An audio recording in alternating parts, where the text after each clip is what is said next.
So yan guys, good morning, good afternoon, good evening po sa lahat. Ito muli ang inyong lingkod, Batang Elio Paano, nagbabalik para sa isa na naman pong reaction natin gagawin. Tungkol nga po sa nalaman natin regarding kay Papa Edu na nagpaalam na daw po kay Kuya Val. Ano kaya itong pinagpaalam niya guys? Mukhang napaka-importante ano? Malalaman natin yan maya-maya lang. And before that, huwag po natin kakalimutan suportahan palagi ang buong Team Kalingap sa pangunguna ni Kuya Val Santos Matubang, Ate Edna Vlogs, and syempre sa Kalingap Prab. And guys, shout out po sa lahat ng mga solid supporters po ng Kalingap. Ganun na rin po sa mga madalas nanonood sa aking munting channel, and syempre sa mga kababayan natin mga OFW.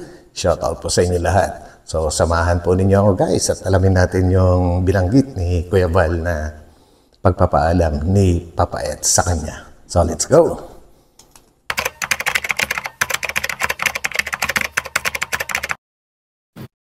Grabe po si Papa Edge mga kalingap po. At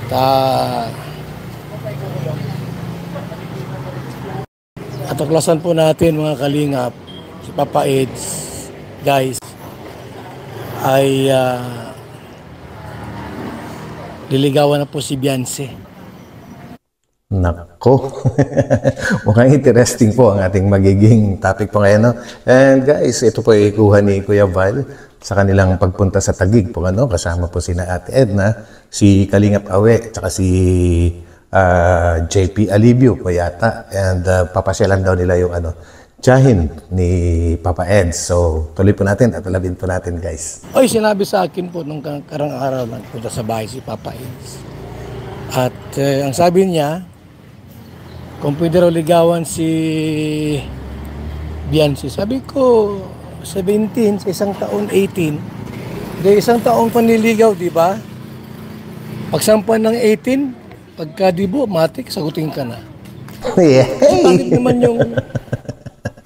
Mukhang, nako guys, mukhang naintindihan niya, naintindihan na gusto ni Kuya Val ang nararamdaman po ni Papa Eds. At siyempre, kapag ka po ang isang lalaki nagpaalam sa founder ng Kalingap mismo para ligawan ng isang beneficiary nila, ay talagang matindi po ito. Mukhang seryoso talaga si Papa Eds. Which is yun naman po yung inaasahan ng karamihan po ng mga nagmamahal at supporters po ng EDC na talagang maging seryoso si Papa Eds para kay Beyonce. Ako, tuloy po natin guys. O sinabi po, nagpaalam kung pwede nga pong ligawan si Beyonce. Sabi ko tama yan para pagka... Naku, tama daw. Isang taong panliligaw. O di, pag nag-18 siya, jowa mo na. Yun. So yun guys, ang ibig sabihin ni Kuya Val po, nagpaalam nga po si Papa Eds, no? Naligawan niya si Beyonce. At ang ibig sabihin naman po ni Kuya Val ay ayos. Umpisahan ng ligawan. Di ba, kaka-birthday lang po ni Beyonce, kaka-17 lang. So, isang taon niyang liligawan ngayon ito si Beyonce para pagdating ng 18, sasagutin na. Nako. Mukhang ayos na ayos yung plano ni Kuya Val na ito. Grabe guys, tuloy natin. Hindi naman, maghintay ka ng 18 sa liligawan. Tama. Pangit naman yung ganon. Kaya sabi ko nga sa kanya, hanggat 17 pa lang, ligawan mo na. Yun. Tama. Ang galing mo talaga, Kuya Val. Bravo. Grabe. Pangit naman daw kasi guys na pagdating pa ng 18 ni Beyonce. So, ibig sabihin, isang taon pa yan, no? Tsaka palang manliligaw si Papa Eds. So, ibig sabihin, kung sakali manligaw siya, baka abutin ng isang taon. 19 na si Beyonce noon. Baka, syempre, alam naman po natin guys na ang dami pong nagkakagusto kay kay Beyonce. So, maganda siguro, umpisahan na agad ni Papa Eds. Ayos. Sagot yan pagka 18 na siya. Hindi tamang tama.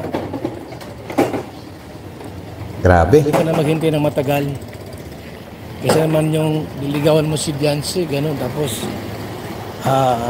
hintayin mo mag-18. Sasagutin ka niya, 19 years old na siya. Yun. Ito magandang pagkakataon yan, hanggat mainit pa. Tama? Hanggat ka, kumbaga nga sa ano mga kalingap, di ba? Ayan, may dadaan na motor. Grabe, grabe guys, no? Kumbaga, kung lahat ng itong napapanood natin at lahat ng sinasabi ni Kuya Bal ay may katotohanan, syempre, hindi naman magsasalita si Kuya Bal po, ano, ng pabiro, lalo't seryoso siya na ganito. And napakaganda po ng kanyang sinabi.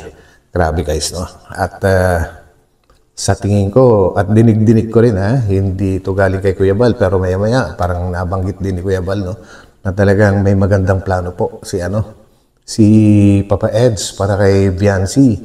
At kung ano man yung magandang plano na yan ay okay yan, kahit hindi po natin malaman, pero mas maganda rin na malaman po natin, no? Para syempre marami po nating marites.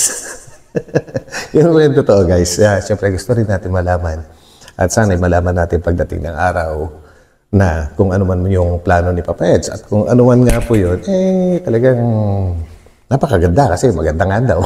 So ituloy po natin guys. Kami po ay nasa Bamban.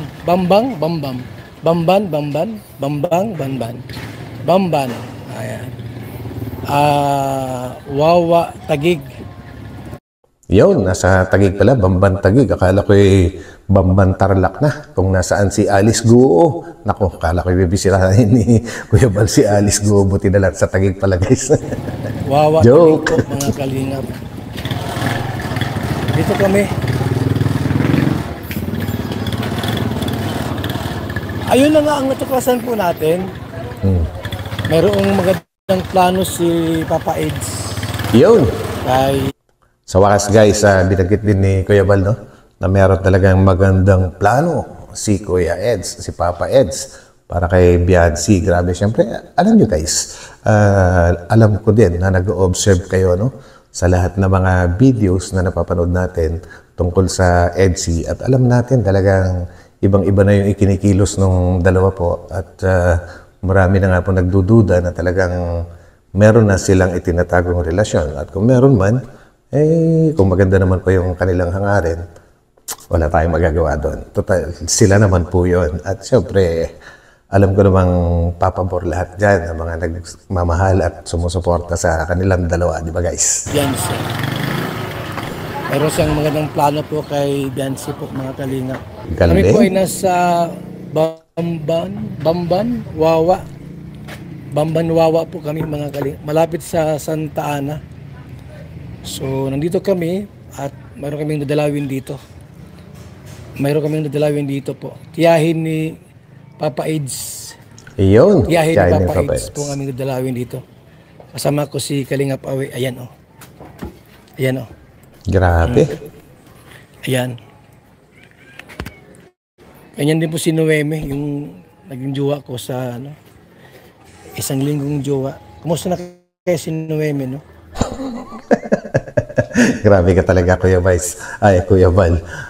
Alam ko, joker ka talaga. Pero, wala naman po masama doon, no? Na taga dyan din yung kanyang naging jowa daw dati. Siyempre, siguro nung kabataan, no? Ng isang linggo. Naku, may kwento pala si Kuya Val na isang linggong pag-ibig. Grabe din, no? And, of course, halos lahat naman po siguro, no? Siguro, mga 99.9% ng mga lalaki ay hindi naman po nanligaw ng iisa lang. Aminado rin ako dyan, guys. So, walang masama doon. Importante, naging okay yung relasyon nila ni Ate Edna, naging successful. Hindi lang successful, guys, kundi very, very successful. So, yan. At hindi rin naman masama siguro na makita niya ulit, if ever. Sabi ka niya, senior na siguro itong si Noemi na dating jowa niya. Yan guys, at least honest si Kuya Val po. Sana magkita kami. Yun! Matanda na rin yun. Matanda pa sa akin yun eh. Yan. Baka yun po, senior na ito. Yan. Baka mayroon ng sariling pamilya. Yan po, Kalingap. Dinala po namin, oh. Kilala ni Kalingap Awi. Ayan, oh. Kilala po ni Kalingap Awi. Ayan, oh. Iguwang na pala yung tiya ni Papa Eds. Ayun, pala yung bahay ng tiyahin ni Papa Eds. Ibig sabihin, pag tiyahin ni Papa Eds at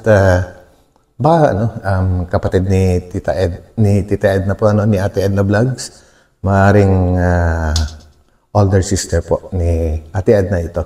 Matanda na pala po mga kalingap. Yung tiya ni Papa Edso. Ayan, oh. Kamusta si Papa Eds?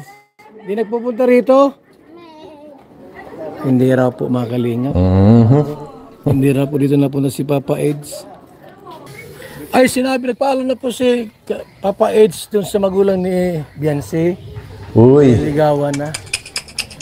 Oh, grabe guys. Believe na ako kay Papa Eds. Hindi lang pala kay Kuya Bal nagpaalam, kundi pati sa magulang ni wifey ay nagpaalam na rin si Papa Eds na liligawan niya si Biancy. Naku, grabe guys, alam nyo, bibihira lang po yung ganyan sa lahat ng mga lalaki po na nagkaroon ng relasyon. Napakabihira pong nangyari yan, yung magpapaalam muna sa parents ng isang babae para ligawan yung kanilang dalaga. Grabe yun guys. Parang isang makalumang style, pero napaka-sweet naman yun, napaka-romantic. At kung siguro ikaw ay isang lalaki, ganun ang gagawin mo, papaalam ka sa parents ng isang babae, makikita nila guys na maganda talaga yung hangarin mo. Kaysa naman yung patago, kung tawagin, lalo na ngayon. Iba na yung technology po, kung i-compare po natin nung unang panahon, mga 20 years or 30 years ago, na hindi pa uso yung mga internet, mga ganyan, mga gadgets, napakabihira pa lang. At dati, kung gusto mo manligaw, talagang kailangan puntahan mo sa bahay nila or kung ano man, magkikita kayo somewhere. Pero ngayon, kahit sa cellphone lang, pwede ka na manligaw. So, ang suma total, believe ako sa iyo, Papa Eds, sa ginawa mo na pagpapaalam sa parents ni Biancy at kay Kuya Bal. Saludo. alam na po. Oh, nagpaalam na po. Nagpaalam na po mga kalingap si Papa Eds doon sa magulang. Sinabi ko na pati naliligawan niya si Biancy. Para pagdibo niya, sagot na agad. Grabe. Uy, tapos na pala yun guys. Maigsi lang ito, no? So yun guys, sana ka po totoo lahat yung mga binanggit ni Kuya Bal, no? Nako, hindi naman po siguro mag-iimbento si Kuya Bal ng kwento at napakahaba po yung kanyang pagkikwento po.